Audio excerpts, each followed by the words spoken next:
এই যে 23 বছরের একটা খিদা ছিল বাংলাদেশের, সেই খিদা মানে পূরণ করতে যাচ্ছে বাংলাদেশের শান্ত বাহিনীরা। কয়দিন পর পর ইন্ডিয়া যায়, পাকিস্তান যায়, শ্রীলঙ্কা যায়, কিন্তু শালার বাংলাদেশের ওরা ডাকে না। বাংলাদেশের ডাকে না, তোরা কি ভয় পাস বাংলাদেশের? তারাই যেখানে বলছিল 2 দিনে যেন 3 দিনের টেস্ট শেষ হয়ে যায়, সেখানে কিন্তু পুরো টেস্ট কিন্তু এখন বাংলাদেশের উপরে কিন্তু নির্ভর করে অস্ট্রেলিয়ার জয় পড়া যায়। বাংলাদেশ যে কি জিনিস সেটা আসলে তারা জানে না।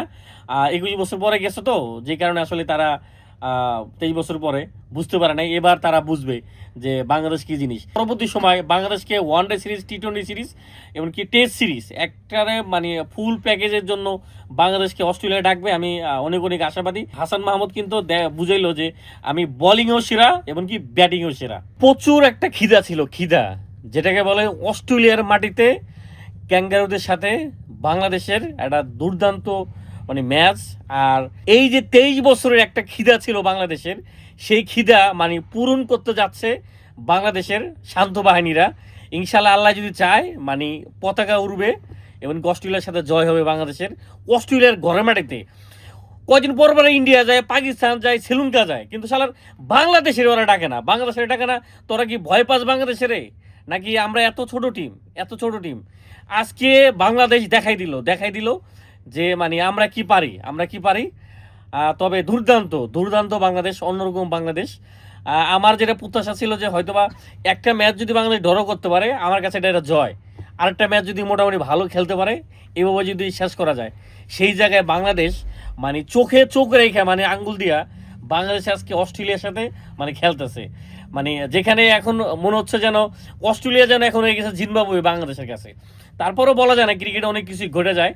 আমাদের ভালো বোলিং করছে, ভালো ব্যাটিং করছে। এখন আমাদের আরও দুইটা মানে বোলিং আছে, এই বোলিংটা ভালো করতে হবে, এমনকি সেকেন্ড ইনিংসটা ভালো করতে হবে। এমনকি এমনও হতে পারে অস্ট্রেলিয়া যদি ইনিংস পরাজয় হয়ে যায় তো হয়তো মানে কি বলবো। আর এই মানে দুদিন যাবত যা দেখতেছি মানে পুরো মানে ক্রিকেট বলেন, ক্রিকেটের বাইরে যে দেশগুলো আছে সব দেশে মানে বাংলাদেশকে নিয়ে যেভাবে আলোচনা হইতেছে, মানে এরকম আলোচনা এরকম এত পরিমাণ খুব কম দেখছি, খুবই কম দেখছি। মানে আসলে মনে হচ্ছিল যেন আসলে বাংলাদেশের ক্রিকেটের স্বর্ণালী দিনগুলো যেন ফেরত আসলো আবারও। আর যেই বাংলাদেশকে যেভাবে দেখতে চাই সেভাবেই আসলে দেখতেছি। অনেক অনেক আশাবাদী এই টেস্ট ম্যাচ বাংলাদেশ জিতবে, এমনকি ভালোভাবেই ওদেরকে লজ্জাজনকভাবে ওদেরকে আমরা হারাবো ইনশাল্লাহ। এটা আসলে নাহিদ রানাকে চিনে না প্যাট কামিন্স, এটা আসলেই তিনি কি তখন ঠিক ছিল কি না, মানে কিভাবে কথাটা বললো। কারণ এই নাহিদ রানার বোলিংয়ে কিন্তু অস্ট্রেলিয়ারে কিন্তু বাংলাদেশ কিন্তু মানে ওয়ানডে সিরিজ হারাইছে। আর সেই নাহিদ রানাকে তারা চিনে না, এটা আসলে তিনি কোন হিসাবে বলছে এটা আসলে জানি না। তবে মানে কেন চিনবে না, না চিনা তো কিছু নেই, কারণ অস্ট্রেলিয়ারে কাঁপাই দিছে নাহিদ রানা বাংলাদেশে মানে ঘরের মাটিতে ওয়ানডে সিরিজে। হাসান মাহমুদ সবসময় দুর্দান্ত একটা বলার। বাংলাদেশে যদি মানে টি-20 বলেন, ওয়ানডেতে বলেন, যদি 1 ওভারে 10 রান লাগে, সে একমাত্র হাসান মাহমুদই। মানে আমি হাসান মাহমুদকে সবচেয়ে মানে বেশি ভরসা করা যায়। মোস্তাফিজকেও বলা যায় এই দুজন একজন, যে মানে এই কোয়ালিটির বলার হচ্ছে হাসান মাহমুদ। আর সাকিব ভাই নিজেও কয়েকদিন আগে এক ইন্টারভিউতে বললো যে বাংলাদেশে যদি টেস্টে ভালো বলার যদি বলা যায় হাসান মাহমুদ।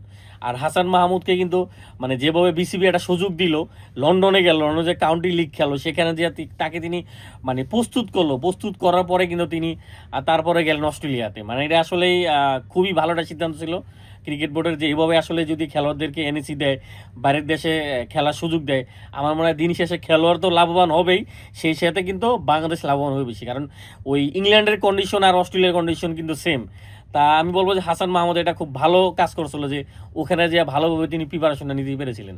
এটা আসলে মানে এই অস্ট্রেলিয়ান ফ্যানরা আসলেই তারা বাংলাদেশকে আসলেই কি বলবো, যে যেভাবে তারা নিয়েছিল সেটা উল্টাই কিন্তু হয়ে গেল।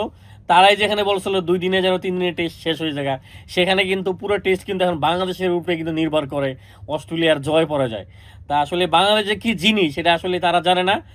21 বছর পরে গেছে তো, যে কারণে আসলে তারা 23 বছর পরে বুঝতে পারে নাই। এবার তারা বুঝবে যে বাংলাদেশ কি জিনিস। আর আমি বিশ্বাস করি যে এই টেস্ট ম্যাচের পরে মানে তারা মানে অ্যাশেজ সিরিজ খেলবে কদিন পরে ইংল্যান্ডের সাথে, সেই প্রস্তুতি হিসাবে কিন্তু মানে বাংলাদেশকে ডাকছে, এমনকি বাংলাদেশের সাথে খেলতেছে। তা আমার মনে হয় যে পরবর্তী সময় বাংলাদেশকে ওয়ানডে সিরিজ, টি-20 সিরিজ, এমনকি টেস্ট সিরিজ একটারে মানে ফুল প্যাকেজের জন্য বাংলাদেশকে অস্ট্রেলিয়া ডাকবে। আমি অনেক অনেক আশাবাদী, কারণ বাংলাদেশ কিন্তু ওদেরকে দেখাই দিচ্ছে যে বাংলাদেশ সবসময় যোগ্য। ইংল্যান্ড হোক, অস্ট্রেলিয়া হোক, ইন্ডিয়া হোক, তাদের মতো কিন্তু বাংলাদেশ একটা দুর্দান্ত টিম। আসলে স্টারকে এরকম খুব কম দেখছি, খুবই কম দেখছি। মানে কতটা মানে খেপলে, কতটা রাগান্বিত হলে স্টার মানে উইকেটের খিদা যে আমাকে উইকেট নিতে হইব, তার বাংলাদেশের অল আউট করতে হইব। তা আসলে একটা সময় দেখতেছিল মমিনুলের দিকে যেভাবে তাকাইতেছিল, মমিনুল মনে হয় একটু ছোট, যে তুই কি খেলবি এখানে, কিন্তু সেই মমিনুল যেভাবে ওদেরকে 6 আর 4 মেরে মানে 49 রান করলো, এটা দুর্দান্ত। আর আজকে মিরাজের সাথে যেটা হইলো, মিরাজ খুবই ভালো, যে কোনো উত্তর দেয় নাই, সেটা বলে আর ব্যাটে কিন্তু মিরাজ উত্তর দিয়ে দিল ব্যাটিংয়ে। আর আরও বলতে হয় যে মানে হাসান মাহমুদ একদিকে 6 উইকেট নিল, আরেকদিকে হাসান মাহমুদ দেখেন মানে 73 বলে আজকে আপনার 13 রান, নট আউট। আমার কাছে মনে হচ্ছিল যে সেই রাহুল দ্রাবিড়, সেই সচিন টেন্ডুলকার, আমাদের বাংলাদেশের জাভেদ ওমর বিলেন ভাই, সেই স্টাইলে ব্যাটিং, মানে বল খামু কিন্তু উইকেট দেবো না, মানে একবারে পাক্কা জেনিয়ান ব্যাটসম্যানের মতো কিন্তু হাসান মাহমুদ খেললো। এবং হাসান মাহমুদের জায়গায় কিন্তু আগে কিন্তু তাইজুল আসার কথা ছিল, সেখানে কিন্তু হাসান মাহমুদ আসলো। এবং হাসান মাহমুদ কিন্তু বুঝাইলো যে আমি বোলিংয়েও সেরা, এমনকি ব্যাটিংয়েও সেরা। দৃশ্যটা অবশ্যই ভালো লাগে ভাই। যে আরও বেশি ভালো লাগতেছে যে অস্ট্রেলিয়ানদের মুখে কিন্তু এইভাবে ওপেনলি মানে এত প্রশংসা, এত কিছু কিন্তু আমরা খুব কম দেখছি, খুবই কম দেখছি। এবার যেভাবে দেখলাম গিলক্রিস্ট, পন্টিং, গিলেস্পি থেকে শুরু করে অস্ট্রেলিয়া যত লিজেন্ড বড় বড় খেলোয়াড় আছে, মানে সবাই যেভাবে বাংলাদেশকে নিয়ে প্রশংসা করলো, মানে এটা আসলেই দুর্দান্ত। কারণ এরকম প্রশংসা কিন্তু অস্ট্রেলিয়ানদের কাছ থেকে কখনই আমি এর আগে দেখি নেই, যেটা এবার দেখছি। বাংলাদেশ এই টেস্ট ম্যাচটা আল্লাহ যদি চায় ইনশাল্লাহ অবশ্যই জিতবে, কারণ এখন পর্যন্ত মানে স্টার্টিং কিন্তু বাংলাদেশের হাতেই, আমাদের শান্ত বাহিনীদের হাতেই কিন্তু স্টার্টিং।